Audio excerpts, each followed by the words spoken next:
Bonsoir mes très chers amis. Alors voilà, on termine, non pas l'année, mais on termine le livre de d'Evarim. Carrément, le livre de Bereshit, puisque comme vous le savez, avec la paracha de Vaïchi, c'est la conclusion du livre de Bereshit. Et par quoi donc ce livre va se terminer? Ben, par la réunion de tous les enfants donc, qui viennent au pied du lit de Yaakov Avinu, de Jacob, qui va, avant de quitter ce monde, va bénir chacun de ses enfants. Alors, on aura l'occasion de revenir, pas sur chacune de ces bénédictions, puisque ce serait vraiment, et j'avais entrepris, j'avais même envisagé de le faire une fois, mais je me suis rendu compte qu'il fallait au moins entre 20 et 30 minutes par bénédiction pour essayer de comprendre. Donc, c'est quelque chose qu'on peut-être on le fera, ou pour le prochain livre, on verra.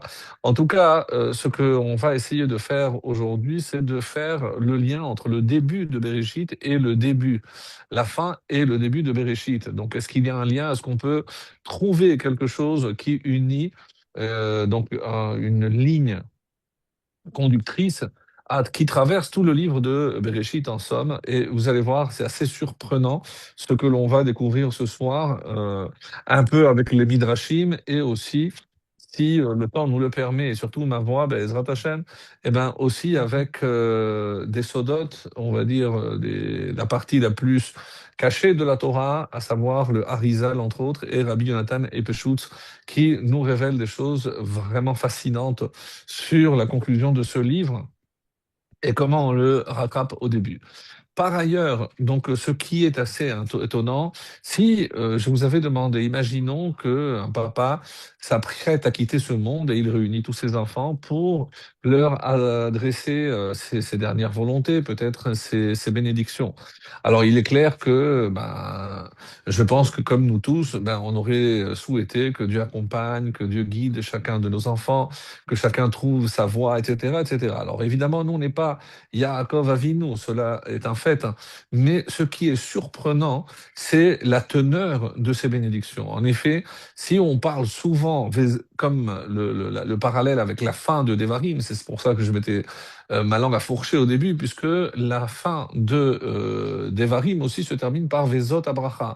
Mais là, c'est pas Yaakov, mais c'est Moshe qui va bénir chacune des tribus, un petit peu comme on va le voir cette semaine, Yaakov va bénir chacun des enfants qui deviendra donc une tribu et qui à leur tour seront bénis par Moshe Rabbeinu. Mais ce qui évidemment nous surprend au plus haut point, c'est la teneur, je disais, de cette bénédiction. En effet, lorsque vous regardez de près, pour les trois premiers en tout cas, il n'y a pas de bénédiction. En effet, il va évidemment remettre un peu les points sur les i avec Réhouven qui a mélangé sa couche, Shimon et Lévi qui se sont montrés trop violents à l'encontre de Shechem lors de l'épisode avec Dina. Donc chacun va en prendre pour son rang. Et la question qu'on se pose, mais est-ce que je peux appeler ça une bénédiction? Puisque lorsque moi je lis ce fameux texte, je vous lis juste pour vous montrer un petit peu de quoi je parle. Et on ne trouve pas forcément une bénédiction. Alors, il dit par exemple pour Réhouven, tu es mon premier-né, ma force et les prémices de ma vigueur. Et impétueux comme l'eau, tu ne prendras pas davantage car tu es monté sur le lit de ton père. Alors, c'est plutôt une malédiction, si vous êtes d'accord avec moi. Ensuite, Shimon et Lévi sont frères. Leurs armes sont des outils volés. Que dans leur conspiration, mon âme n'entre pas. Ça ne m'a pas l'air d'être une bénédiction, vous en convenez avec moi. À leur rassembler, ne te joins pas, ô mon honneur, car dans leur fureur, ils ont assassiné un peuple, et dans leur caprice, ils ont coupé les jarrets d'un taureau. Maudite soit leur fureur, car elle est violente. Donc les termes sont extrêmement durs, et vous conviendrez avec moi qu'on ne voit pas ici de bénédiction, de brachot. Il faudra attendre Yehuda, c'est toi que tes frères reconnaîtront, ta main sera sur la nuque de tes ennemis, et La suite, les fils de ton père se prosterneront devant toi. Yehuda est un lion. De la proie, mon fils, tu t'es relevé, il se couche, il se repose comme un lion. Le sceptre ne s'écartera pas de Yehuda, ni l'érudit du sein de ses descendants, jusqu'à que vienne Shiloh. En hébreu, Adiavo Shiloh. Et lui sera une assemblée de peuples, il attachera à la vigne son âne et au sarment. Et ça se termine, les yeux rouges de vin et les dents blanches de lait. Évidemment qu'il faudrait s'arrêter sur chacun de ces passages, mais en tout cas là, ça ressemble plus à une bénédiction, c'est évident.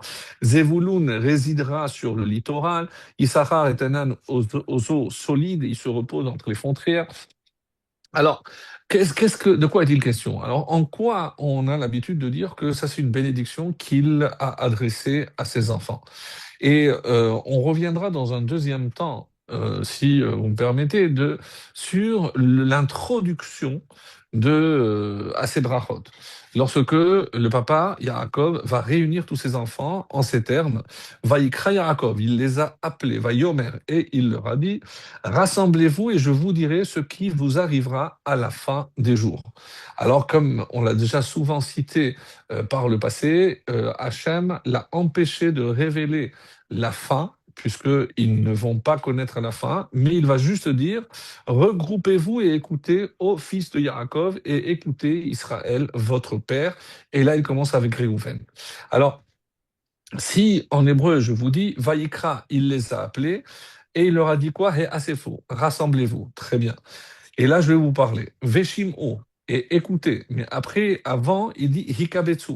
Hikabetsu, c'est regroupez-vous. Donc, c'est apparemment, il leur a déjà dit de se rassembler. Donc, regrouper ou rassembler, c'est évidemment des synonymes. Alors, pourquoi en deux temps? Veshim'o ben Yaakov, écoutez les fils de Yaakov. Veshim'o el Israël, et écoutez Israël, votre père.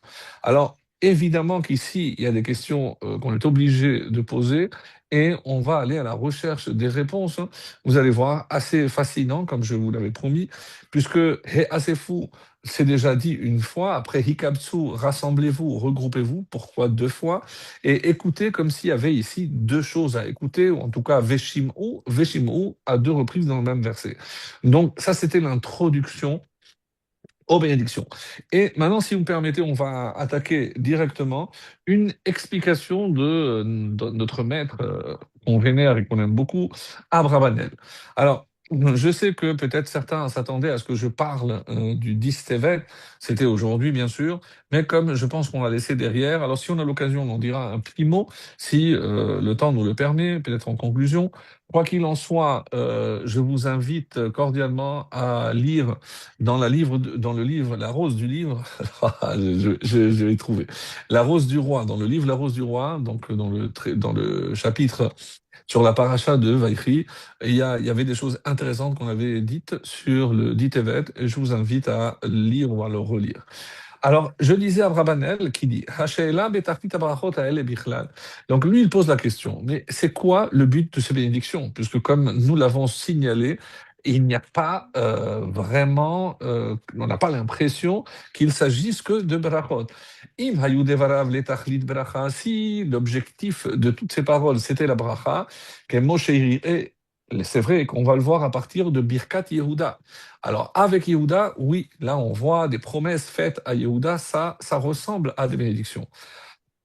Pour Dan, Asher, même Yosef, mais pour Reuven, Shimon et Lévi, comme je l'ai souligné, c'est les propos d'Abrabanel, chez Hevi Alehem Klala, on a l'impression que c'est plus une malédiction qu'une bénédiction.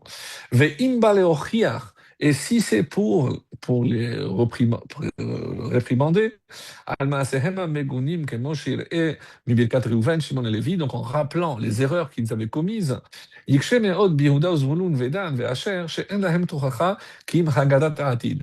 Par contre, lorsqu'on va voir les tribus que je viens de citer, on n'a pas l'impression que c'est une bénédiction, mais c'est une prophétie, ça parle du futur. Donc, il annonce ce qui sera. Est-ce que annoncer ce qui sera, c'est une bénédiction ou pas? En tout cas, c'est la question que pose ici Abrabanel. Et il dit comme ça, parce qu'il rapporte après, Kol el shifte Israël, shenem asar, donc à la fin de cette paracha, Vaivarech otam Ish, et il les a bénis, Ish Asher Kebirchato Berech Otam. Chacun selon sa bénédiction. Donc c'est curieux. Donc là, nous, on avait un doute avec la question d'Abravanel. On a renforcé le fait de voir qu'il s'agit, en tout cas à nos yeux, d'une bénédiction. Mais le texte lui-même, dans la paracha, la fin de la paracha, nous dit que chacun a reçu Kebir Kato, comme sa bénédiction. Comme s'il y avait une bénédiction qui devait être attribuée à chacun. Jacob, simplement, il a pris chaque bénédiction, il l'a attribuée à son destinataire. Apparemment, c'est comme ça qu'il dit Ish Asher Kebir Kato Berechotam. L'Or HaChaim HaKadosh nous dit Raraoui lo lefkefi bechinat nishmato ou kefi ma'asav. Attention. Donc, qu'est-ce que c'est une bénédiction? Nous, on a peut-être une façon de penser qui ne correspond pas à ce qu'on appelle une bénédiction. Et le Chaim met un petit peu les choses au clair en disant Haraouilo, ce qui revient à chacun, kefi bechinat nishmato, en fonction de la nature de sa neshama, c'est-à-dire de son essence, ochefi ma'asav, et selon les actions qui sont les siennes, veyesh lecha ladat, ki hanefashot kol achat yesh la bechinat ha'ma'ala. C'est que dans chaque neshama, chaque âme a un tafkid, a une mission à accomplir sur terre. Et en quoi consiste la bénédiction? C'est révéler à chacun quel est son tafkid, quelle est sa mission. Et ça, mes amis, imaginez que vous révélez à chacun qu'est-ce qu'il est censé faire. C'est-à-dire, nous, on sait qu'Hachem nous a dotés à chacun avec des outils. Mais ici, il s'agit de dire, sachez que voilà ce qu'on attend de vous. Comme il continue, Venit kaven Yaakov levarer kol echad kefi birkato haraoui la velo lehaper hamesilot. Attention, lui, il cherche pas ici à dévier qui que ce soit ou à aller pour manipuler certains. Chas v'shalom. Yaakov savait exactement quel était le tafkid, quelle était la mission de chacune de ces tribus, et il n'a fait que révéler aux yeux de chacun de ses enfants quelle était sa mission, quelles étaient en quelque sorte ses qualités dont Dieu l'avait doté. Et lorsque il révèle par exemple que Issachar, oui, il est fait pour l'étude, Zevulun, eh ben lui, il est fait pour le commerce. Donc, c'est ça la bénédiction. C'est si chacun trouve sa véritable voie. Et est-ce que nous avons quelqu'un qui peut nous renseigner, mais vous imaginez quelle aurait été la conséquence si chacun pouvait connaître au fond de lui quelle est la voie qu'il doit suivre. Ce serait merveilleux. Il n'y aurait pas de regrets, il n'y aurait pas de déviation, de Torah et Bader, on ne serait pas perdu, on ne serait pas égaré comme le Moré Nevuchim, c'est le guide pour ceux qui se sont un petit peu égarés. Si on avait ces outils-là, je peux vous assurer que personne ne serait égaré.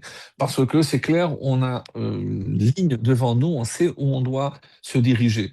Alors vous allez me dire, oui, mais comment se fait-il que certains pensent que aller consulter un gadol pour savoir qu'est-ce qu'il convient de faire, est-ce qu'il doit faire ceci ou cela, c'est un petit peu ce que ici Yaakov fait avec chacun de ses enfants, puisqu'il se projette dans le futur, c'est-à-dire voilà vers quoi tu dois tendre. Je connais ta neshama, comme a expliqué ici le Rachaim, et je sais quelle est ta mission, quelle est ta fonction sur terre. Donc la bénédiction, et retenez cette définition qui est merveilleuse, la meilleure bénédiction, c'est de trouver sa voie et aller accomplir ce pourquoi on est ici. Ce serait vraiment la plus belle des bénédictions. Alors si vous pensiez à une bénédiction, à une bracha pour vos enfants, que chacun trouve sa voie et qu'il puisse exploiter justement toutes les forces, les cohortes que Dieu lui a données pour accomplir sa mission en suivant la voie pour laquelle il est venu dans ce monde. Et ça, mes amis, je pense que c'est la plus belle des brachot. C'est ce que cette paracha, en fait, est en train de nous montrer, de mettre en relief. Je reviens avec Abravanel pour la suite. Da'ati nota. Alors écoutez, parce que dans le langage d'Abravanel, c'est quelque chose de très beau. Da'ati. Mon opinion nota, donc penche vers, chez Yaakov, be'et moto, ratza levaer, me'eze, mebanav, yetse, shevet ha-malchut, ve'ha-memshala. Alors là, Abravanel nous jette une bombe atomique parce que, mes amis, à part ce que je viens de dire jusqu'à maintenant. Et évidemment, c'est juste, c'est plausible. On va voir avec le texte que ça va bien ensemble. Mais il y a ici cette révélation d'Abravanel qui finalement nous dit, écoutez bien, parce que c'est merveilleux, c'est que Yaakov cherchait celui qui allait assurer le règne de David. Et cette phrase que l'on cite souvent, Ibeshem Kodshecha Nishbartalo, parce que par le nom de ta sainteté, Nishbartalo, tu lui as juré à qui? Shelo Yirbe Nero Leolam Vaed, que sa bougie, que sa lumière ne s'éteindrait jamais. De qui on parle? De David et de ses descendants. Donc, on va avoir quelques épisodes où on a failli perdre les traces de la descendance de David à deux ou trois occasions, il y en a peut-être d'autres, mais pour vous montrer que comme c'est une promesse faite par Hachem, Nishbat alo, tu lui as fait le serment, donc c'est impossible que la descendance de David jusqu'à nos jours. Alors on sait par exemple que c'était arrivé jusqu'à Hillel, que pour être le Nassi du Sanhédrin, il fallait être de la descendance de David, donc on a retrouvé certaines traces malgré les tentatives de faire disparaître à plusieurs occasions, comme on va le voir, les descendants de David, mais Baruch Hashem, Dieu a tenu sa promesse et cette lignée ne s'est jamais éteinte. Donc Abrabanel nous dit, quelle est la fonction de cette bénédiction, entre parenthèses, malédiction ou pas, mais quelle est la recherche? Yaakov voulait justifier aux yeux de tous les frères pourquoi il y en avait un seul qui était apte à la royauté. Donc, il fallait prouver ce qui avait été invalidé. Si je dois arriver au quatrième, qui est Yehuda, alors qu'il n'est que le quatrième, pourquoi je devrais disqualifier le un, 2 et 3? Pourquoi les trois premiers, alors qu'ils sont plus âgés que Yehuda, pourquoi eux ne sont pas aptes? Alors, il a fallu montrer qu'est-ce qui a fait que chacun de ces trois, par ses actions, a été disqualifié. Et donc, comme il le dit ici à Brabanel, donc, il dit Da'atinota, c'est mon opinion, ça n'engage que lui. Mais écoutons-le en disant, pour savoir, mais Eze Shevet Yetzer HaMalchut, il voulait savoir de quelle tribu mériterait de sortir la Malchut, la royauté. Velachen asa chipus vechakira bechol echad mibanav. Donc, ce qu'il fait là, ce que nous on appelle les brachot, en fait, il fait une chakira, un chipus, une recherche, une investigation Bekol echad mibanav, chacun de ses enfants, Kefitivro, en analysant la nature de chacun, Techunotav, quelles sont ses qualités, Mihu haraoui la malchut, pour savoir qui était le plus apte à la royauté. Ki teva habanim asher yuldu mehem yihi noté le teva haavot. Pourquoi? Parce que il est connu que chaque enfant allait hériter les traits essentiels à partir de l'essence même du père. Donc, en désignant celui qui est apte à la royauté, on a la garantie que tous les descendants auraient cette aptitude à la royauté. Velachen, zachar bekol echad pa'am atchunot shelo atzmo ou pa'am ha'atid lavo al zaro.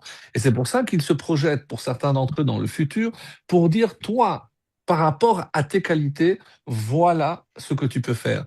Mais ça ne correspond pas à la royauté. Léodia imura ou la malchut, Jordan, il y a mes lunettes là-bas aussi. attention, il y a un micro ouvert. Nathan, il y a un micro ouvert.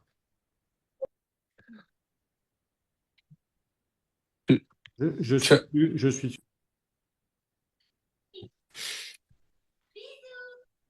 Alors, on a compris que d'après l'explication extraordinaire d'Abraham Vanel, donc on est à la recherche de celui qui aura à supporter la charge de la royauté en Israël et qu'il fallait évidemment des qualités hors du commun pour pouvoir assurer la royauté et pour avoir la garantie que cette royauté ne serait pas interrompue. Alors vous allez me dire, oui, mais il n'y a pas eu de roi. Oui, mais quelle est la promesse ici? Chez Lo Yirbe Nero Leolam Vaed.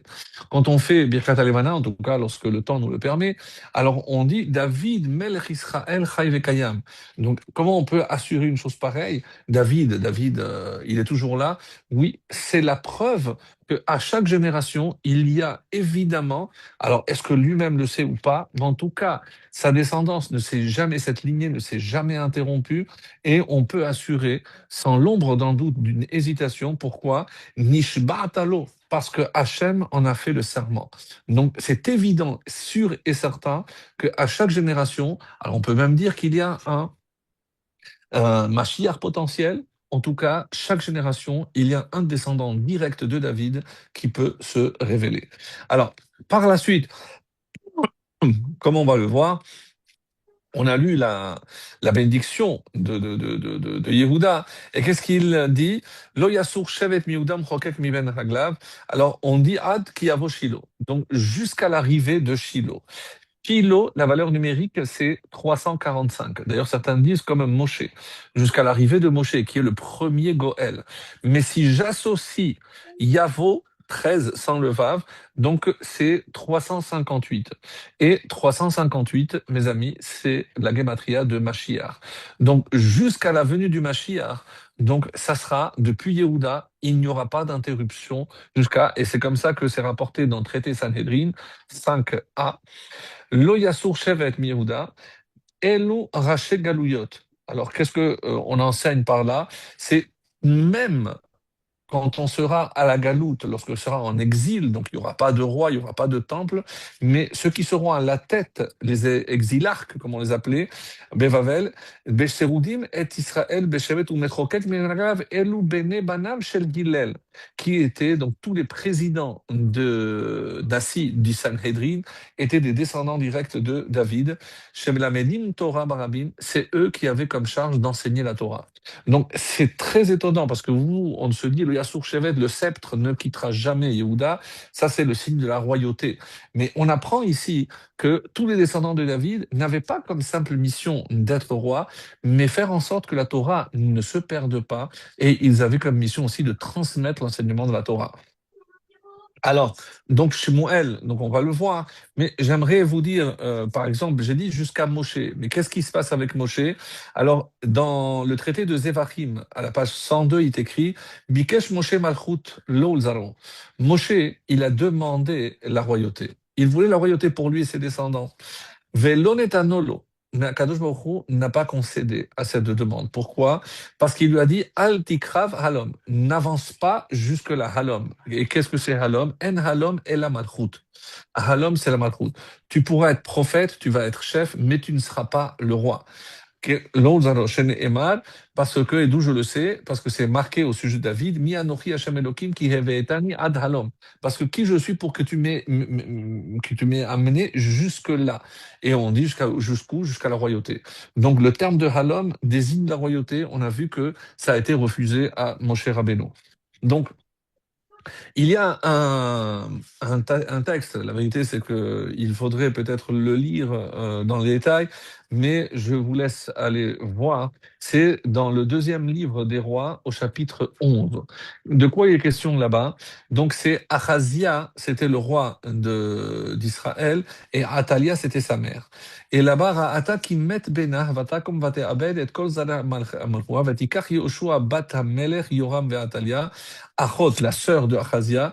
Donc, en fait, vous allez voir là-bas, et Yoash ben Achazia va tignav oto mitor bene hamelech hamemutim. Donc, là-bas, on nous dit qu'elle a tué tous les descendants de David. Et là-bas, donc, on nous dit qu'il y a un Yehoyada, donc c'est la femme du Kohen Gadol, qui est allé, il a pris le petit bébé qui était âgé de 1 an, et c'était Bene Hamelech Hamumatim. Donc on avait considéré qu'il était mort. Pourquoi? Parce que on a empoisonné tous, et on a empoisonné également la nourrice de ce bébé pour que justement lui aussi il soit empoisonné, le bébé. Alors elle l'a pris, la femme de ce Kohen Gadol, Yehoyada. Donc Otto ve'et menikto. Elle a pris aussi la nourrice avec elle. Et où est-ce qu'ils sont cachés? Becheder Hamitot, dans la chambre des lits. Que dit Rashi? Cheder Mitot, Be'aliat Bet Kodesh HaKodashim. De là, on apprend que le Kodesh HaKodashim s'appelle la chambre des lits, ou l'intimité. Et c'est là-bas où elle s'est cachée pendant, écoutez bien, Veyastiru Oto Mipene Atalia, que si jamais Atalia, donc elle avait pris connaissance qu'il y avait encore un descendant de David, elle aurait tout fait pour le tuer, pour ne pas qu'il tombe entre ses mains. Vaïhi ita bet Hashem mitrabe, et combien de temps il est resté? Sheshanim. Pendant 6 ans, la nourrice a été sauvée. Le bébé Yoash, c'est celui, le roi qui suivra. Ve'atalia molechet al haaretz. Et c'est pendant cette période, après on va voir qu'elle va sortir. Donc allez lire, mais c'était un vrai miracle parce que tout le monde pensait qu'il n'y avait plus de descendants de David. Et là, comment Hachem s'est débrouillé pour sauver ce petit bébé de 1 an à peine, en le cachant dans le Kodesh HaKodashim pendant 6 ans, jusqu'au moment où il va sortir. Et là, évidemment, Atalia va être mise à mort. Bon, vous lirez la suite, c'est magnifique, et pour connaître un petit peu l'histoire. Alors, le Kliyakar nous dit, Yehuda ata yoducha achecha, on a lu tout à l'heure par rapport à Yehuda,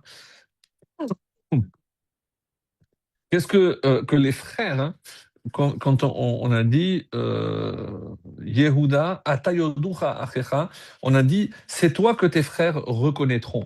Donc il y a une reconnaissance. Et le Kliyakar nous dit les fichata Yehuda, Rodeta Bemaaset Tamar. Parce que qu'est-ce qui te caractérise, toi Yehuda? C'est que tu as reconnu ton erreur quand Tamar a laissé le choix. Tu as reconnu. Et Kehoraat Shem Yehuda.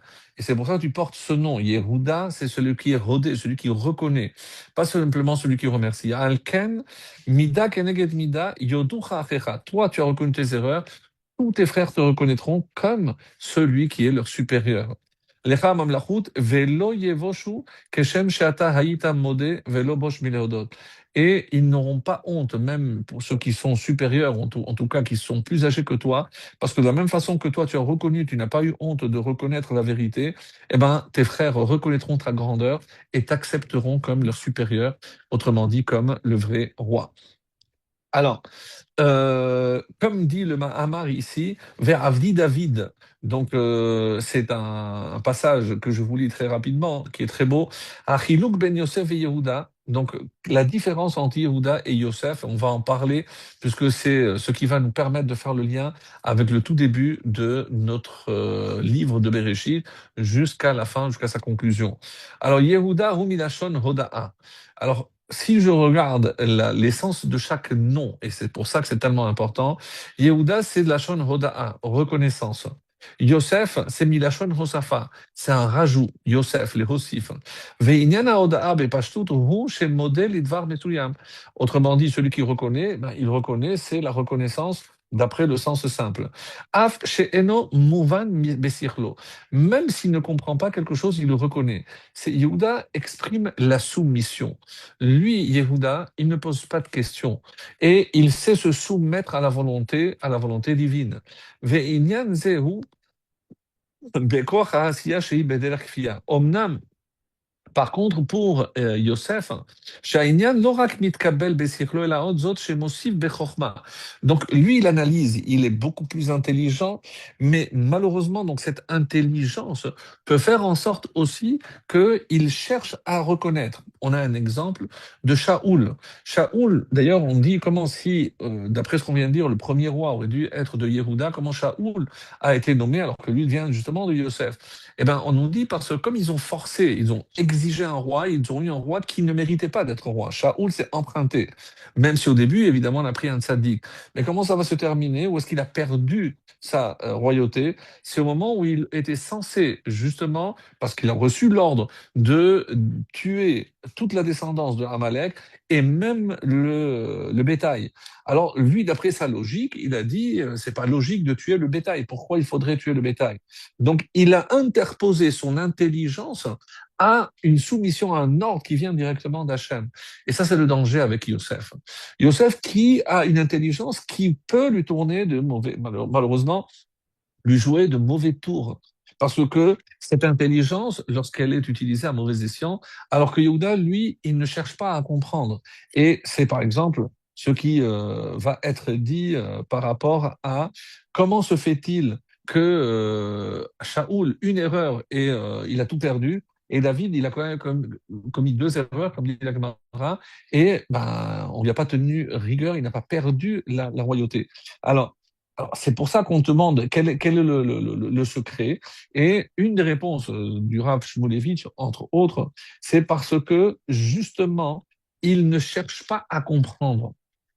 Et c'est lorsque je cherche à comprendre un ordre que je peux imaginer que je peux contrevenir à cet ordre, comme Shaoul l'a fait malheureusement. Donc, Yehuda, dit la Chassidoute, c'est le modèle du Baal Tshuva. C'est pas un tzaddik gamour, il est tombé, mais il s'est relevé. Alors que le Yosef, c'est le tzaddik, lui, il tombe pas. Et c'est très dangereux parce que nous, on ne peut pas être au niveau de Yosef. Et on ne fait pas forcément ce qu'on aime.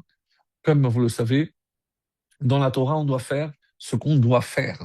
Donc, on fait ce qu'on doit et pas forcément ce qu'on aime. Alors, et celui qui fait ce qui lui plaît, en fait, il est en veille d'être atzmo. Donc, en fait, il se fait plaisir à lui-même. Il se sert à lui-même. Il ne sert pas Hachem.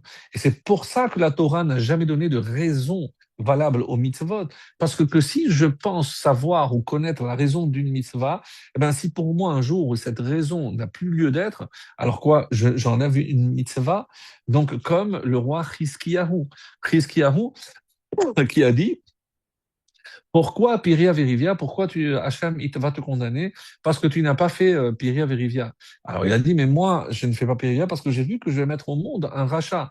Je dis, mais parce que tu as vu et tu te crois permis d'enlever ou d'annuler une mitzvah de la Torah, de Dieu, toi, tu dois te marier, tu vas avoir des enfants. Ce qui advient après, c'est pas ton affaire. Donc, toi, tu utilises cette vision ou cette intelligence pour analyser et te dire, dans ce cas-là, alors cette mitzvah, je l'enlève. Mais c'est très grave. Donc, on ne dit pas qu'il méritait la mort parce qu'il n'a pas eu d'enfant. Personne ne peut dire une chose pareille. Mais le fait de prendre un exemple, toi qui es un roi, de dire que parce qu'il y a une raison, alors je vais enlever cette mitzvah, c'est extrêmement dangereux et pour ça tu mérites la mort. Donc non pas parce qu'il n'a pas eu d'enfant, cela va de soi. Alors d'ailleurs, quand on voit par exemple les Hashmonaïm, puisqu'on vient de passer la fête de Hanouka, on dit que celui qui dit qu'il est descendant des Hashmonaïm, et il peut se tromper parce qu'il n'y a pas eu de descendant. Et pourquoi? Parce qu'ils ont usurpé la place de Yehuda. Ils sont restés presque 2 siècles, 200 ans à la tête du peuple et ils ont aussi remplacé la royauté jusqu'à la dernière qui était la femme de Hérodous, de Hérode, qui s'appelait Myriam, la seule, la dernière descendante des Hashmonaïm. Et Ordous a eu une crise de folie et il a tué cette dernière descendante. Et c'est pour ça qu'on dit qu'il n'y a plus eu de descendants. C'était évidemment une sanction. Alors, au final, donc, on va voir que c'est que Yehuda qui va rester et on va voir aussi que la raison peut être aussi une des réponses à la question pourquoi? Parce que lorsqu'on cherche une réponse à une mitzvah, c'est là où il y a véritablement un danger. Donc, on doit accomplir les mitzvot parce que Hachem nous demande et on ne cherche pas la réponse ou la raison d'être parce que là, il y a un vrai danger. Donc, et c'est comme ça qu'on terminera cette première partie en disant que le secret de la survie de la royauté de David et de toute la lignée David, c'est la soumission et l'obéissance. Donc, il ne remet jamais en question un ordre divin et en toute naïveté, alors que Yosef, les descendants de Yosef, alors eux, ils comptent sur l'intelligence, qu'on va le voir avec Yerovam, l'épisode avec Yerovam ben Nevat. Il est préférable la naïveté à l'intelligence. Et Yehuda s'engage jusqu'à la fin et il ne cherche pas, il ne cherche pas d'excuses. Lui, on attend quelque chose de lui et il le fait jusqu'au bout. Alors, Shaoul, qui lui a cherché le tam, la raison, alors il a fini par désobéir alors qu'on lui a dit de faire disparaître toute la descendance de Amalek. Et on va voir, comme j'ai dit, avec Hiskiyahu, et où le prophète va lui dire pourquoi tu devais mourir. Donc, c'est la réponse qu'on a donnée. Alors, maintenant, si vous voulez bien, la deuxième partie, c'est ce que j'avais promis dans l'introduction, C'est lorsque on va ici assister, pardon, à la réunion de tous les enfants. Donc, on ne comprend pas donc cette répétition apparente que j'ai déjà lue.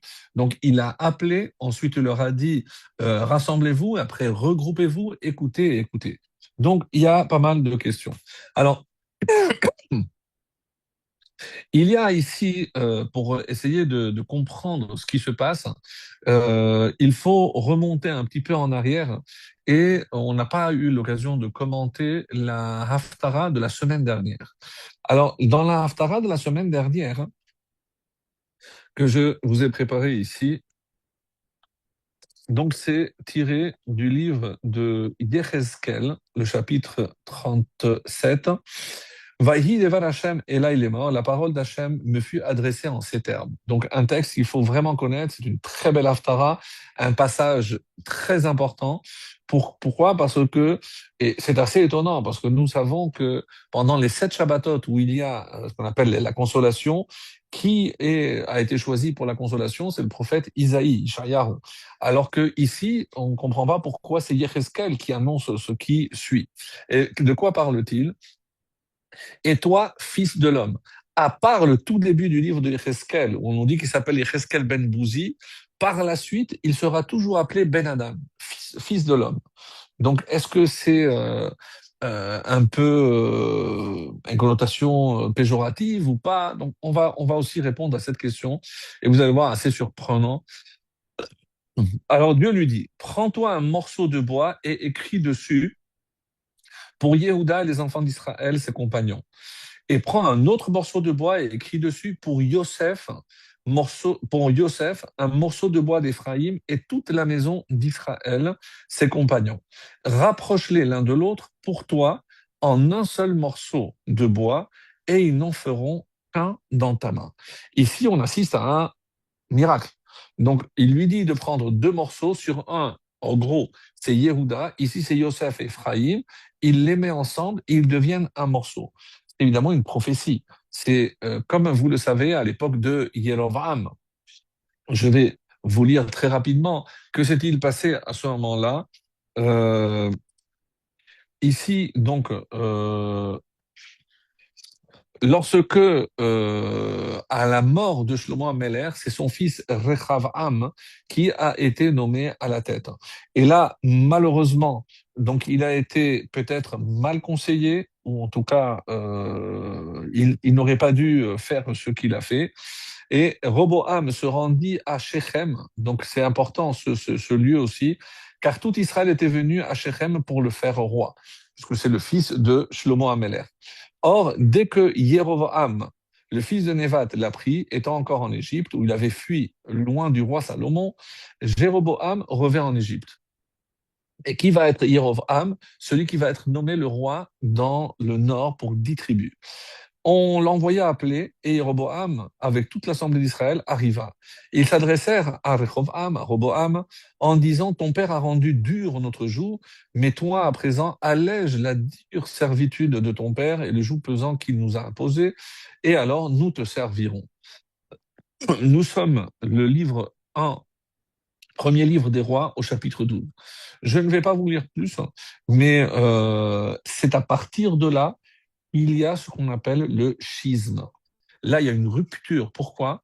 Parce que Rechavam, le fils de Shlomo, va dire au peuple, attendez, revenez dans 3 jours. Il a consulté les anciens, ceux qui étaient les conseillers de son père David, et eux, ils l'ont dit, justement, ils lui parlèrent en disant, si aujourd'hui tu es serviable envers ces gens, si tu leur rends service et si tu le réponds en leur disant de bonnes paroles, ils deviendront tes serviteurs pour toujours. Et il a dit, attendez, je vais consulter mes copains, les plus jeunes. Et les jeunes étaient évidemment, ils n'ont pas du tout la même chose. Les jeunes gens qui avaient grandi, ils dirent, tu parleras ainsi à ces gens qui t'ont parlé en disant, ton père a rendu à notre joug pesant, mais toi, allège notre joug, ainsi tu leur parleras. Mon petit doigt est plus gros que les reins de mon père, ainsi donc mon père vous a chargé d'un joug pesant, mon père vous a corrigé avec des fouets, moi je vous corrigerai avec des scorpions. Il n'a pas suivi. Et là, il a causé par cette attitude une rupture, puisque les gens ont dit, on ne t'accepte pas comme roi si tu vas être plus sévère que ton père, on ne t'accepte pas. Et là, à part la tribu de Yehuda et Binyamin, comme on a vu dans la paracha de Vaïgash, qui sont liés, mais les 10 tribus vont se séparer. Yerovam ben Nevat, descendant de Yosef, donc, va se séparer, et ceux, ils n'ont jamais fait la paix. Ils sont restés en guerre.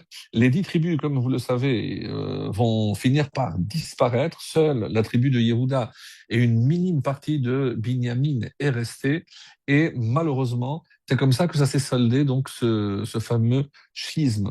Et on dit que, vous voyez, donc entre Yehuda et Yosef, donc cette haine, malheureusement animosité qui remonte à l'époque des frères. Donc, elle va se poursuivre jusqu'à la disparition complète de ces 10 tribus. Et ça, malheureusement, par Sainte-Rérive. Donc, on porte encore la charge de cette faute. Le Midrash Hagadol nous dit que, d'une façon très belle, une baït, une maison où il y a la marloquette, où il y a la discorde, sauf les Kharev, c'est une maison qui disparaîtra. Une ville chez Yeshba, donc dans une ville où il y a la discorde, sauf à la fin, il y aura versement de sang et ils s'éparpilleront, la ville disparaîtra. Une bête Knesset, où il y a la marloquette, et donc, sofa, les même, et ben, d'être silencieuse, donc il n'y aura plus, elle se videra. Donc, il y a ce midrash qui nous dit l'importance, la gravité de la marloquette, de la discorde, comme je viens de vous le lire dans le livre des rois. Cette discorde, au lieu de trouver évidemment un consentement, un arrangement entre tous, ils ont fait chacun va faire sa route. Comment ça va se solder? Yeroram ben Nevat, par jalousie, encore une fois, va empêcher ces 10 tribus de descendre à Yerushalayim, puisqu'il n'y avait qu'un seul trône pour le descendant de David, et il va construire 2 effigies de veau d'or, et il leur a dit, El Elokecha, vous n'avez plus besoin d'aller sacrifier au temple, vous pouvez sacrifier ici. Donc il a entraîné tout le peuple à faire la Avodazara, et c'est pour ça qu'ils finiront tous par malheureusement disparaître. Donc c'est très triste, mais on voit que l'origine, puisque la Torah nous invite toujours à connaître l'origine, le shoresh, la racine du mal. Et là, on voit malheureusement ce qui va se passer avec eux. Par ailleurs, c'est un peu ce qu'on peut essayer de comprendre ici des paroles, des propos de Yaakov Avinu. C'est assez fou. Soyez ensemble. Attention à la marloquette, attention aux discordes, parce qu'il n'était pas dupe. Yaakov avait compris parfaitement ce qui s'était passé avec Yosef. Et la preuve, on va le voir à la fin de la paracha, Yosef voulait éviter de se retrouver tout seul, confronté aux frères, tant qu'il y avait le père. Donc personne n'osait parler clairement de ce qui s'était passé. Mais c'est la raison pour laquelle, donc une fois que le père est mort, il ne les a plus invités. Eux, ils ont interprété ça comme s'il avait changé son attitude, qu'il faisait semblant d'avoir fait la paix uniquement parce que le père était vivant. Donc on voit qu'il y a des raisons de le penser, mais jamais Yosef a eu cette pensée-là. Au contraire, pour Yosef, il était clair que lui, il avait tout pardonné. Il leur a dit clairement, c'est Hachem qui nous a envoyé, comme on a vu la semaine dernière. Alors, donc quand on dit ici Shimon, donc attention, Shimon, elle, Avichem Sheba Shamayim. La première fois qu'il dit Shimon, avant de dire Shimon el Israël, et c'est pour ça il y a 2 fois le fait d'écouter. La première fois, il dit Shimon ben Yaakov. Mes enfants, en tant qu'enfants de Yaakov, Shimon, écoutez. Écoutez qui? Hachem. Veshimon el Israël Avichem. Et maintenant, écoutez votre papa. Donc, on comprend pourquoi il y a Shimon. Et de quoi on parle ici? Ben, Shimon, c'est le schéma, mes amis. Le schéma qui, oui, le schéma est le texte par excellence quand il a voulu révéler, alors, et qu'il y a eu une coupure, il a senti qu'il n'y avait pas. Alors, certains disent parce qu'il n'y a pas, il y a toutes les lettres de l'alphabet sauf le kouf et le tzaddik, ketz. Donc, et peut-être pour ça que je ne peux pas révéler quelle est la fin. Et il leur a dit non. il n'y a pas de marloquette, de la même façon que dans ton cœur, tu es uni à Hachem, nous aussi, Shema Israël, écoute Hachem, nous, on n'a pas de marloquette entre nous. Alors il a répondu, Hachem Elokeinu, Hachem Echad. Parce qu'Hachem ne peut être Echad que s'il n'y a pas de marloquette entre vous, si vous êtes unis. Alors, donc, certains commentateurs vont dire que même si Yaakov n'a pas révélé quand est-ce qu'arriverait la fin des temps, comme il a voulu le faire. Mais en fait, il a révélé comment y parvenir. Donc, c'est uniquement par l'union. Et assez fou. Si, c'est pas simplement d'être ensemble, non. Parce que ça, c'est le premier terme. Et assez fou, c'est réunir. Mais après, hikabetsu. Donc, vous devez former un seul groupe. Et vous, ça, donc c'est hikabetsu, c'est un groupe ensemble. Donc, si vous n'êtes pas unis, donc il n'y aura pas la Géoula. C'est ce que Jacob est en train de leur dire. Avant même d'attaquer chacun des enfants séparément, mais il leur donne déjà un secret, c'est que si vous n'êtes pas ensemble, et quand on a vu avec le schisme, qu'est-ce que ça va entraîner? Eh ben, déjà la perte du premier temple, comme on a commencé à le rappeler ce matin, avec le 10 Tevet, c'était le siège de la ville de Jérusalem, alors à l'époque du premier temple, et même si le deuxième temple n'a pas eu le siège, c'était en Nissan le deuxième temple, mais on a gardé parce que, comme on l'avait expliqué, d'après cet enseignement merveilleux du Khatam Sofer, c'est que chaque 10 Tevet, donc aujourd'hui, il y a eu un siège céleste qui a décidé si cette année, le temple allait être reconstruit ou pas. Pourquoi? Parce que tant qu'il n'est pas reconstruit, c'est comme si nous avions assisté à sa destruction. Donc même s'il n'y a rien de néfaste qui s'est passé, personne n'est mort le 10 Tevet, mais les enjeux sont cruciaux. Et c'est pour ça que c'est le seul jeune qui pouvait tomber Shabbat et qui était maintenu Shabbat, comme l'expliquera Abu Dharam. Aujourd'hui, d'après le calendrier, il ne peut plus tomber le Shabbat, il peut tomber par contre le vendredi. Et comme vous allez dire, comment il tombait Shabbat en jeûner? Non, parce que la veille, il commence que le matin, donc on pouvait rentrer le Shabbat, on faisait le premier, le repas, la Séouda, mais le Shabbat, oui, le Shabbat, on jeûnait, alors qu'on avait déjà fait le Kiddush du soir, comme disent certains de nos commentateurs. Alors, et si vous restez unis ensemble, alors la Géoula surviendra. Mais tant que vous êtes séparés par les discordes, par la marloquette, eh ben, sachez qu'il n'y a rien à attendre pour la Géoula. Alors, Yecheskel, hein, comme je viens de le dire, au chapitre 36, hein, il y a ici très, très très beau, puisqu'on a vu, on a parlé tout à l'heure de la Haftara avec les deux bois, et on pose la question, mais c'est toujours Ishaïa qui a été le prophète de la consolation. Et si on dit que c'est une prophétie qui annonce justement la fin des temps, lorsqu'il n'y aura plus de discorde entre les uns et les autres, comme la Haftara que j'avais commencé à vous lire,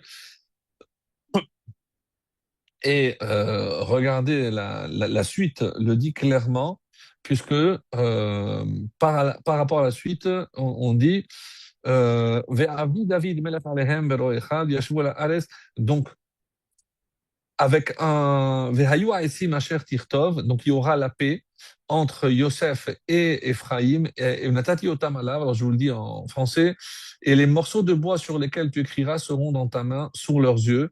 Dis-leur ainsi, a dit Dieu, voici, je vais prendre les enfants d'Israël d'entre les nations où ils sont allés, je les rassemblerai, et ici c'est le même terme qu'on a vu, de toutes parts et les conduirai vers leur terre. J'en ferai une nation unique dans le pays. Donc moi, je serai pour un Dieu, je les délivrerai de toutes les demeures où ils ont péché, etc., etc. Et ils habiteront le pays que j'ai donné à mon serviteur, à Yaakov. Donc encore une fois, par rapport à cette bénédiction, et mon serviteur David sera le prince pour toujours, et je scellerai donc vraiment la fin des temps. Donc c'était vraiment quelque chose de merveilleux. Alors, on dit comme ça, comment c'est possible que ce soit Yecheskel qui ait été ici l'annonciateur, donc c'est lui qui nous annonce cette bonne nouvelle, la Géoula, avec le regroupement de toutes les tribus enfin ensemble. Donc après ce qu'on a connu comme le schisme. Et la suite, par exemple, quand on va voir dans le traité de Sota, où là-bas on dit que Shechem est un endroit particulier. Pourquoi? Parce qu'il y a pas mal de malheurs qui se sont déroulés justement à Shechem. C'est là-bas que Yosef a été vendu. C'est là-bas que Dina, malheureusement, a été kidnappée et violentée. Et lui, là-bas aussi, que c'est là-bas que, comme je l'ai lu au début, que la royauté s'est séparée en deux. Donc, Shechem est un endroit qui est propice au malheur, comme le rapportera Rashi. Et justement, le Navi de la Nechama, donc on s'attendrait plutôt à ce que ce soit Yeshaya, donc on ne comprend pas pourquoi, comme j'ai posé d'abord la question, pourquoi il est appelé Ben Adam, et on va y venir tout de suite. Pourquoi on a changé son nom, et pourquoi il a été question de bois, pourquoi il n'a pas pris deux pierres comme Yaakov, lui il a pris des pierres qui se sont unies, pourquoi ici on parle de bois. Aetz, Aetz c'est aussi un arbre, donc on va évidemment y venir. Et c'est dans Yecheskel aussi qu'il est question du Nistevet, donc au chapitre 24. Hein. Là-bas, il est annoncé, et c'est pour ça que c'était assez intéressant, que ce soit dans Yecheskel où il est dit, Fils de l'homme, voici que moi, je vais t'enlever. Non, ça c'est la fin. Mais au début donc du chapitre 24, on annonce que malheureusement, donc c'est le jeune du Tevet, où il sera question que en ce jour, Fils de l'homme, écrit la date d'aujourd'hui, ce jour même, le roi de Babel a investi Jérusalem ce jour même. Qu'on pose une parabole pour la maison de rébellion, tu leur diras, ainsi a dit Hachem, place la marmite, puis verse de l'eau, etc.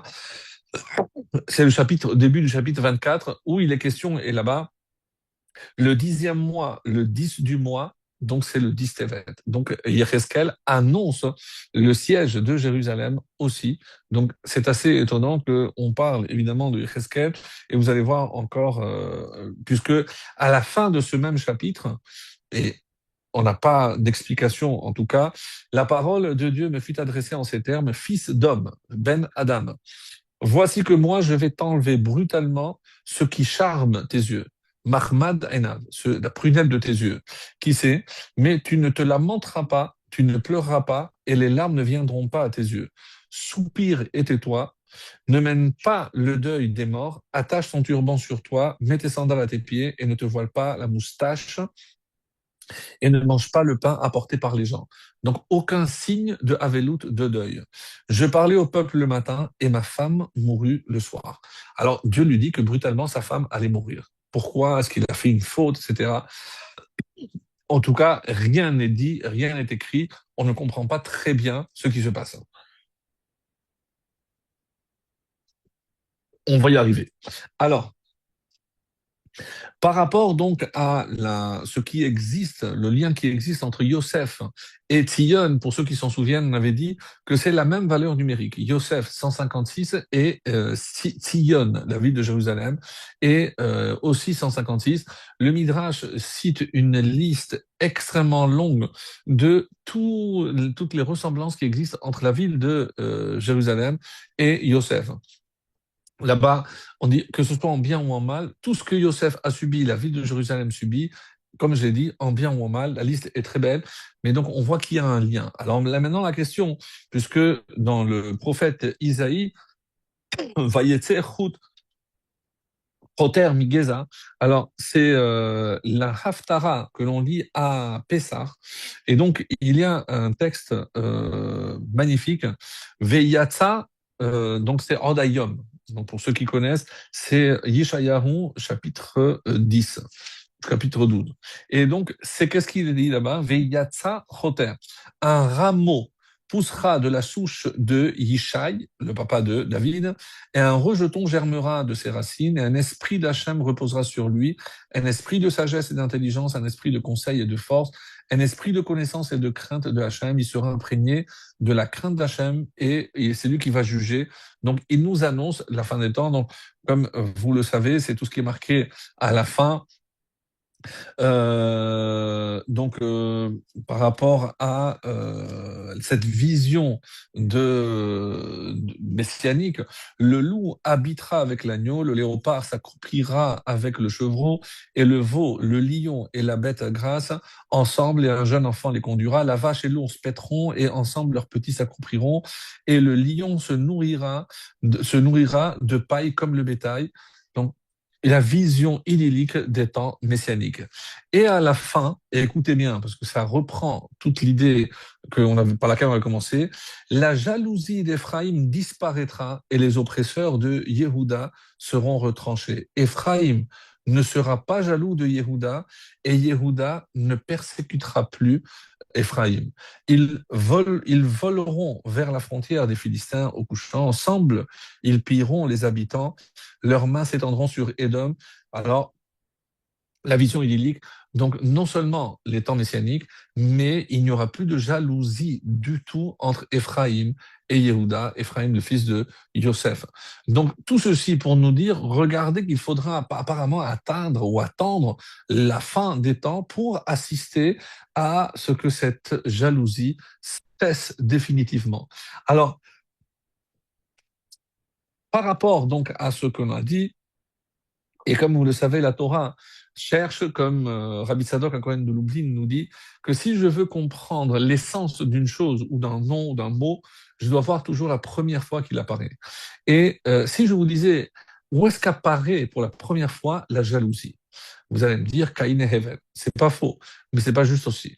Parce que le quatrième jour de la création, lorsque Dieu crée les deux astres, la lune et le soleil, la lune vient se plaindre parce qu'elle est jalouse que le soleil ait la même taille qu'elle.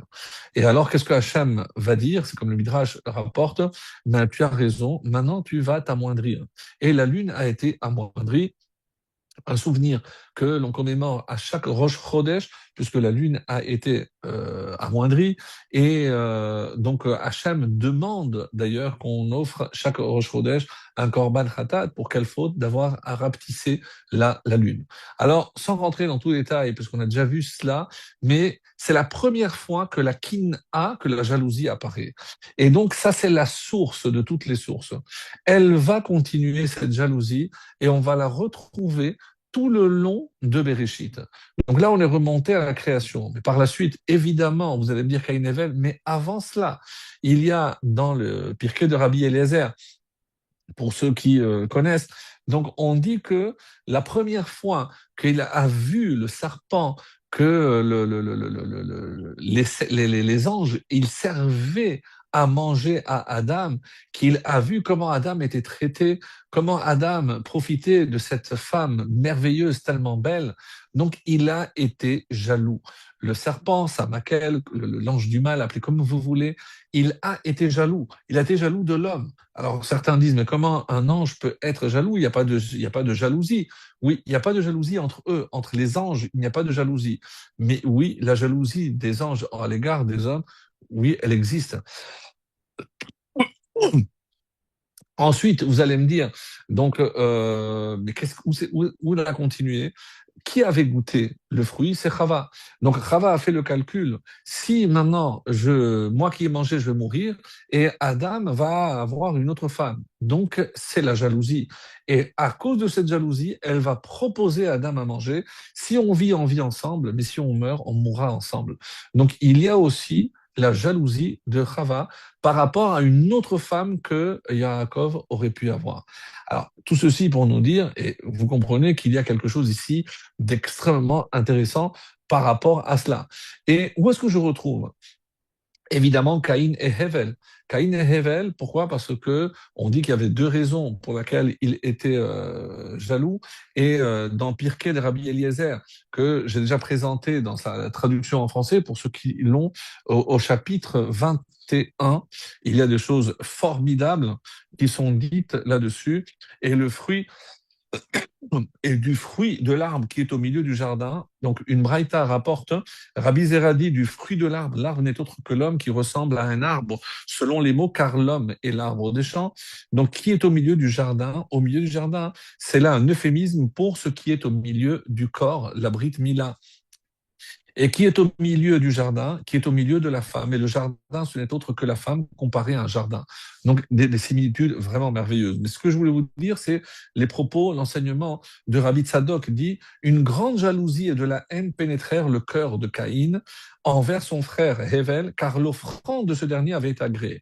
Donc, d'où vient la jalousie? Apparemment, donc, du fait que Hachem a accepté l'offrande de Hevel et pas la sienne. Ce ne fut pas la seule raison. En plus, la sœur jumelle d'Abel était la plus belle des femmes. Chacun était né avec deux jumelles. Ça, c'est une opinion. Une autre opinion dit qu'il avait eu deux jumelles et non pas une comme Caïn. Il était jaloux parce que lui, il en avait eu deux. Donc, soit il était jaloux parce que sa femme, sa jumelle était plus belle ou parce qu'il en avait eu deux. Et il la désirait de tout son cœur. Il se disait, je tuerai mon frère Avel et je lui prendrai sa sœur jumelle. Ce qu'indiquent les mots, et il y eut, vaïhi, quand ils furent dans le champ, c'est la femme qui est comparée à un champ qui exprime l'homme et l'arbre des champs. Il ramassa une pierre qui l'enfonça dans le front d'Avel et le tua, comme il est dit. Caïn se leva et tua. Ça, c'est d'après Pirkei de Rabbi Eliezer. Dans le Midrash, on dit qu'il a pris une pierre affûtée et comme il ne savait pas par où sortait l'âme, il l'a poignardé jusqu'à qu'il a saigné à mort son frère. Et c'est pour ça que Hachem lui dit Kol deme achicha. Donc la voix l'appelle du sang de ton frère parce que il a versé du sang jusqu'à que son âme le quitte. Alors, dans la paracha de Shoftim, pour vous montrer à quel point la Kin'a va poursuivre l'homme donc durant toute son existence, et on sait que ça fait partie de ce qui fait sortir l'homme de ce monde, la Kin'a, la Ta'ava, la passion, et Kavod et la recherche des honneurs. Donc ici, comme vous le savez dans la paracha de Shoftim, il est question de la guerre, lorsqu'on va sortir en guerre. Alors on dit que c'est pas une guerre d'obligation, parce que si c'est une guerre obligatoire, même le khatan, en sortant de la roupa, il faut qu'il aille à la guerre, et même la kala, comme ça c'est marqué. Donc on parle ici d'une guerre qui n'est pas obligatoire, reshoot. Et là-bas, on nous dit que qui pouvait aller dans une guerre reshoot qui n'est pas une obligation, c'est que les tzadikim gemurim. Alors comment on va faire en sorte, parce que personne va reconnaître qu'il n'est pas un tzadik. C'est-à-dire, si je ne présente pas, c'est que je ne suis pas un tzadik. Alors Hachem a trouvé donc dans la Torah, et on n'a jamais lu ce passage de cette façon-là, mais c'est extraordinaire, parce que qu'est-ce qu'on va dire? La première, c'est celui qui a construit une maison mais qui n'a pas inauguré. Alors qu'est-ce qui a marqué? De peur qu'il meure à la guerre et qu'un autre comme ça dit, Veish Acher, et un autre vient inaugurer sa maison. De la même façon, celui qui a ses fiancés, et s'il va à la guerre et il meurt, c'est quelqu'un d'autre qui prendra sa fiancée. Et ou alors celui qui a planté une vigne, et s'il meurt à la guerre, c'est quelqu'un d'autre qui viendra pour profiter de cette vigne. Et donc, à chacun de ces cas, on dit Ish Acher, c'est quelqu'un d'autre. Et donc, pour susciter la jalousie. Comment je vais accepter mourir à la guerre? Ben, je pense que si on pense que c'est une valeur pour laquelle on est prêt à se sacrifier, il y a pas mal d'hommes qui seraient prêts à le faire. Mais réussir à instiller justement cette jalousie en sachant que si tu meurs, c'est quelqu'un d'autre qui va prendre ta femme, ta maison ou ton champ. Alors là, ça fait réfléchir et c'est une excuse pour ne pas y aller. Donc on a utilisé la jalousie pour dispenser ceux qui n'étaient pas très convaincus. Voilà ce on écrit ici. Et d'ailleurs, on a commencé justement les rêves de Yosef par une jalousie négative, puisque quand ils ont vu qu'ils se voyaient un roi, c'est comme ça que commence la jalousie et c'est comme ça que Vaikan Ubo, c'est la première fois que le texte dit clairement, ils ont été jaloux de leur frère. Voilà un petit peu ce que je voulais dire sur la jalousie. Et maintenant, on va rentrer dans un autre domaine, je vous avais promis, c'est celui du Harizal, un petit peu le Sod. Le Sod, c'est-à-dire on va essayer de révéler, encore une fois, pas forcément des choses qui sont claires à la vue, mais qui sont vraiment fascinantes. Voilà, un peu d'essence et on continue. Alors, comme je l'ai dit, que la racine, la source de la kin'a, comme nous le dira Rabbi Jonathan Epeshutz, et en se fondant sur un enseignement du Harizal, on dit que où est-ce qu'elle apparaît au niveau des hommes? C'est avec Caïn et Hevel. Ça, c'est clair, tout le monde le sait. Alors, on nous dit que celle qui s'est mal terminée, on va dire, parce que si Adam, on a vu qu'il a été peut-être Chava a été jalouse, mais bon, pas au point de supprimer une vie. Là même la jalousie entre les deux astres continuent d'éclairer le monde, chacun son tour, mais ils sont toujours là. Alors que la jalousie où il y a un qui a disparu, Hevel a quitté ce monde, c'est évidemment celle qui a animé ses deux frères, Caïn, qui a tué Hevel. Alors nous savons, comme le Harizal le dit souvent, que le monde ne peut pas rester imparfait et que s'il y a eu un dysfonctionnement ou un déséquilibre, il faut rétablir cet équilibre par ce terme qui revient souvent dans le langage du Harizal, c'est le tikkun, il faut réparer. On est obligé de réparer la mort de Caïn et de Hevel. Donc évidemment, on a déjà vu pas mal d'endroits où il est question de ce Gilgul, donc un retour à part Moshe Aaron et d'autres, effectivement, avec l'Égyptien. On a parlé de ça. Mais là, ce soir, c'est un scoop. Un scoop, en tout cas pour ceux qui ne l'ont pas entendu. Pour moi, ça a été vraiment une belle révélation. Alors, Hachem devait envoyer maintenant deux âmes pour rectifier le meurtre. Mais comment je peux finalement accomplir le tikkun? Si Caïn a tué Hevel, donc maintenant il faut que Hevel revienne et qu'il tue Caïn. Ça, c'est la logique des choses. Donc, en tout cas, de notre point de vue. Alors écoutez, vient le Harizal et nous décrit cela. Donc, Hachem a envoyé deux âmes pour faire ce tikkun, mais il fallait que ce soit deux âmes d'un niveau exceptionnel. Et quelles sont ces deux âmes? C'est la première fois qu'on va trouver une vraie jalousie entre frères, parce qu'on aurait pu dire, eh ben, Ishmaël et Yitzhak, etc., ou Esav et Yaakov, Esav aussi a cherché à tuer, etc. Non, parce qu'il faut réparer jusqu'au bout. Et Harizal nous dira que Hachem a envoyé l'âme de Yosef, qui est la neshama de Caïn. Vous avez bien entendu. Donc Yosef récupère l'âme de Caïn et Yehuda reprend l'âme de Hevel. Alors maintenant, on comprend un peu mieux pourquoi.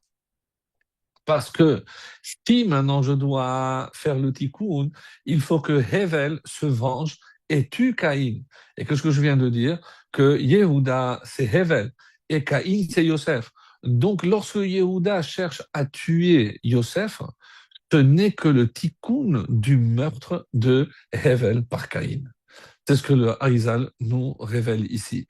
Alors vous allez me dire, et il apporte des preuves, mais vraiment fascinantes, parce qu'il dit Caïn, il travaillait la terre.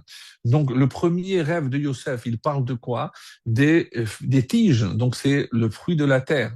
Donc Yosef, donc, et on va le voir toujours, donc Yosef qui est Caïn, donc il est toujours avec la nourriture, avec les produits de la terre, etc. Donc c'est la fonction essentielle de Caïn. Et de quoi s'occuper Hevel? Du tzon, du troupeau. Qu'est-ce que Yehuda va prétendre devant le pharaon et autres? Donc de quoi se préoccupe Yehuda? C'est du troupeau, comme Hevel s'occupait du troupeau également, parce que c'est l'essentiel. Maintenant, vous allez me dire, Hevel, il a voulu tuer Caïn. Non. Donc Hevel, non, maintenant, si je dis que Hevel doit se venger, il fallait donc que Yehuda tue Yosef. Et c'est ce qu'il a voulu dans un premier temps. Mais à la fin, c'est pas ce qu'il va faire. Alors, qu'est-ce qui s'est passé ici? Et ça, c'est Rabbi Yonatan Epeshutz qui nous révèle quelque chose de magnifique. Parce que finalement, Caïn, il ne va pas être tué. Puis, pourquoi? Parce que si Hachem avait dit que Caïn méritait la mort après ce qu'il a fait, eh ben, on voit que il fallait verser son sang aussi. Qu'est-ce que Hachem a fait à Caïn? Na'vanad, tu vas être errant.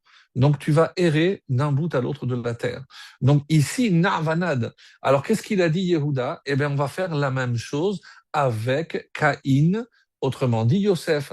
Donc on va le vendre comme un objet et il va aller d'un endroit à l'autre entre les Midianim, les Ishmaélim, etc. Donc comme Caïn. qui a erré d'un côté à l'autre. Donc, il va subir le même sort et c'est Yehuda qui va le faire. Alors, on va d'ailleurs dire que Shivataim Yukam Kain. Donc, il va durer 7 générations. On va voir que c'est au bout de 7 générations, mais le chiffre 7 est lié à Caïn.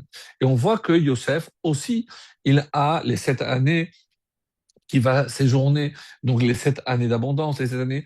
Donc il y a des similitudes. Donc, le temps presse, donc je ne rentre pas dans toutes les similitudes, mais quelque chose vraiment de formidable. Et on arrive à ce que le Chida nous dit dans Nachal Kedumim, aussi quelque chose de merveilleux.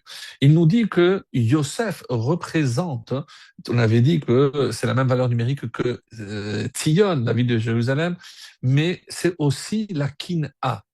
Donc, qui va venir réparer la jalousie, la Kin'a 156 dans le monde? Eh ben, il fallait un nom qui corresponde aussi à Kin'a.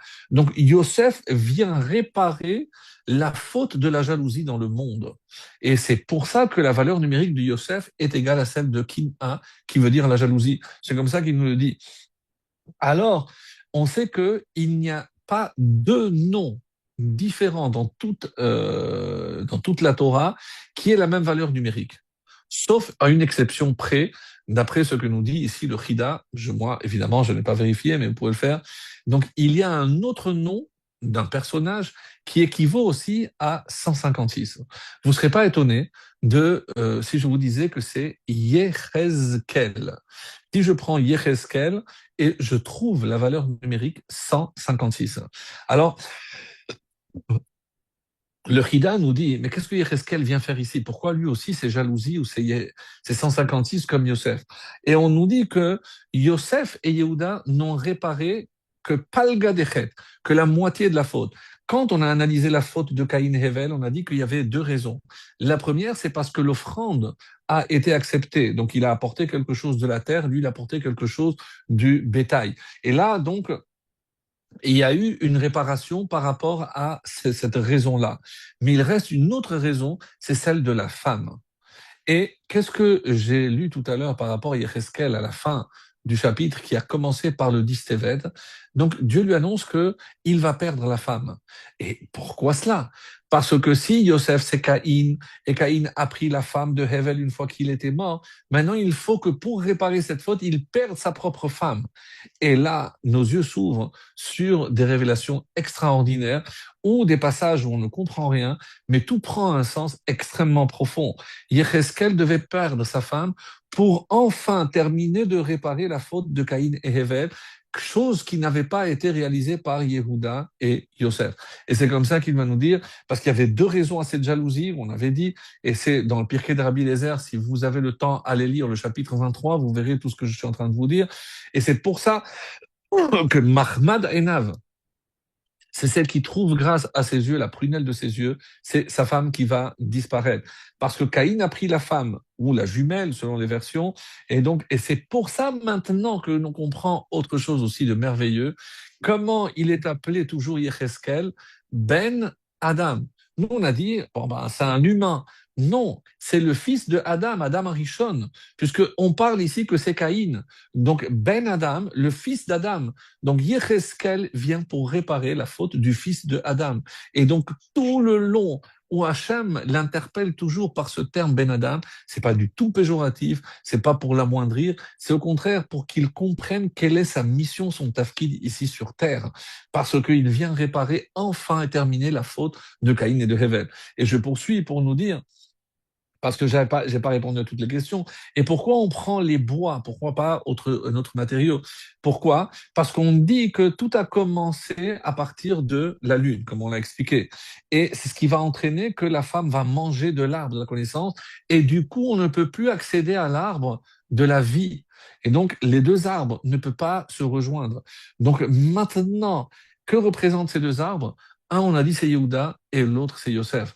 Donc, les deux arbres, c'est l'arbre de la connaissance et l'autre, c'est l'arbre de la vie. C'est Yosef qui lui a la connaissance, Yehuda, c'est l'arbre de la vie. Donc, et quand est-ce qu'ils vont enfin se rassembler?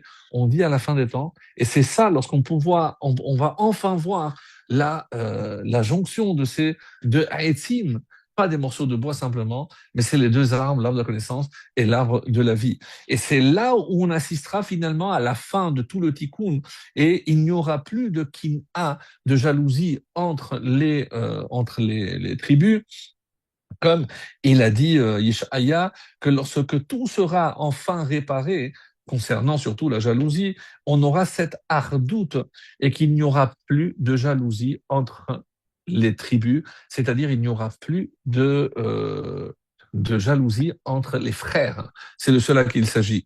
Et comme on va le voir on l'a vu la semaine dernière, quand on a compté et a marqué Kol nefesh, l'âme. Lorsqu'on parle de Esav, on parle de nefashot, les âmes. Lorsqu'on parle de Yaakov, on dit Kol nefesh 66. Et on va dire aussi Kol nefesh les Beth Yaakov, quand ils sont venus en Égypte, 70. Donc toujours c'est au singulier Kol nefesh, parce qu'ils étaient tous ensemble. Le Kliyakar dit pourquoi il a marqué à deux reprises qu'ils sont venus en Égypte, l'Omar Lecha, que il n'y avait plus de jalousie. Ils sont venus ensemble, mais pas ensemble parce qu'ils étaient tous en même temps, non, ensemble unis. Et alors que Esav, on parle de Nefashot. Alors, le Zohar nous dit, et c'est très beau parce qu'on dit que ouais, combien de Agalot Yosef a envoyé à son père? 6. Shesh Aglot. Si vous vous rappelez la lecture de Hanouka le dernier jour, Shesh Aglot Tzav. Donc on a justement envoyé 6 chariots aussi. Et que portaient ces charrettes-là? On dit que ces charrettes portaient les krachim, les poutres, parce qu'on ne pouvait pas les porter à la main, donc on a utilisé 6 charrettes. Mais il y avait 12 tribus. Comment on fait que 6 charrettes? Parce qu'il y a deux par deux. Donc, il y a deux tribus qui se mettaient ensemble. Et qu'est-ce qu'il veut envoyer comme message, Yosef, à son père? Sache, papa, que c'est fini, il n'y a plus de jalousie entre nous, on est ensemble. Et si je t'envoie 6 alors qu'on est 12, c'est pour te dire qu'on est deux par deux, on est tous ensemble. Ça, c'est le message. Et quel était le lien? Comment on reliait les poutres? On dit qu'il y avait Bariach Atichon. Donc, il y a une poutre qui traversait tout et 70 amot, donc qui faisait toute la longueur. Et d'où venait cette poutre-là? On dit que c'était le maquel de Yaakov. Il y avait un miracle. Et c'est le bâton de Yaakov. Il a dit, papa, tu as réussi. Yosef envoie le message, sache que si on est aujourd'hui tous unis, c'est toi qui as réussi cet exploit. Et peut-être que c'est un message à chaque père de veiller faire en sorte qu'il y ait toujours cette union au sein des frères, parce que comment on peut prétendre qu'on va être unis entre nous si déjà entre frères il y a une désunion ou malheureusement une animosité. Donc ici, Yosef est en train de dire à son père, papa, tu as réussi ta mission. Tu as réussi à nous unir. C'est ce barrière qui traverse toutes les poutres et qui n'en font qu'une. C'est par ton mérite. Et pour terminer avec le schéma, puisqu'on dit que le schéma, il y a 3 paragraphes. Et pourquoi il y a 3 paragraphes? Alors certains disent parce que ça vient aussi réparer 3 fautes. On avait dit, rappelez-vous, la Gemara nous dit que la majorité, c'est le vol, une minorité, c'est les relations interdites, et toute la totalité avec la shonara, avec la poussière de la shonara. Donc on dit qu'il y a une similitude et que la première faute, c'est le vol, et c'est le premier paragraphe, deuxième paragraphe, troisième paragraphe. Une autre explication nous dit que c'est kin'a, ta'ava et kavod. Que le premier paragraphe, c'est la kin'a, la jalousie. Le deuxième, c'est la ta'ava, les pulsions, et donc c'est pour ça c'est la soumission à Dieu pour enlever notre pulsion. Et le kavod, c'est le troisième, c'est le titid. Je n'ai pas le temps de détailler chacune, mais je m'arrête sur la première. Le premier paragraphe du schéma, c'est contre la kin'a. Et le Chachamim demande, mais où je vois ça? Où c'est une allusion? Et bien, de la même façon qu'il y a marqué ici, et assez fou qui kabetsu ou je vais shim'u. Donc, si, quand je fais le schéma, on est tous unis, mais on est unis quoi? Si on arrive à éliminer la marloquette, parce que Quand est-ce que je dois m'unir à Kadosh Baruch Hu? Certes, mais pour que je puisse dire Hachem Elokeinu, c'est notre Dieu à nous tous. Et pour dire cela, il faut que nous, on soit unis. Quand est-ce qu'Hachem Elokeinu, Hachem il est Echad, c'est lorsque non seulement moi je fais un avec Hachem, avec sa volonté, mais lorsque je fais un avec mes frères. Et c'est ça le secret. Et c'est pour ça qu'on dit que la Kina disparaît lorsque j'ai compris le message profond du schéma. Donc, je fais le schéma. Et où est-ce que j'ai trouvé cela? Quand est-ce que je suis en train de dire que ici, à la fin de Bereshit, il y a l'union, et quel sera l'autre moment où on sera vraiment unis? Comme vous le savez, c'est au moment de Matan Torah, lorsqu'on va recevoir la Torah. Et quel sera le troisième moment, comme Yaakov nous l'a annoncé, c'est lorsque, Ezrat Hashem, nous, on sera tous ensemble. Et quand il a annoncé que lorsqu'on sera assez fou, regroupés et hikabetsu et assemblés, lorsqu'on sera tous ensemble, eh ben, ce sera le signe de notre Géoula. Déjà, qu'on arrive donc à ce niveau-là, en comprenant qu'il ne doit pas avoir de jalousie entre nous, que chacun a ce que Hachem lui décerne, et c'est ça le secret, mes amis, de la Géoula. On a mis du temps et on a failli tout perdre quand, rappelez-vous, Haman a compris qu'on était séparés. C'est à ce moment-là qu'il a décrété. Qu'est-ce qu'elle a dit, Esther? L'Erkenos va et rassemble. Parce que si on se rassemble, on a vu un miracle à l'époque de Purim, on s'est rassemblés, on a fait Teshuvah, mais avant de faire Teshuvah vis-à-vis d'Hachem et de recevoir la Torah par amour, on était tous unis. L'union, c'est notre force, mais c'est aussi le pas vers la délivrance finale. Amen.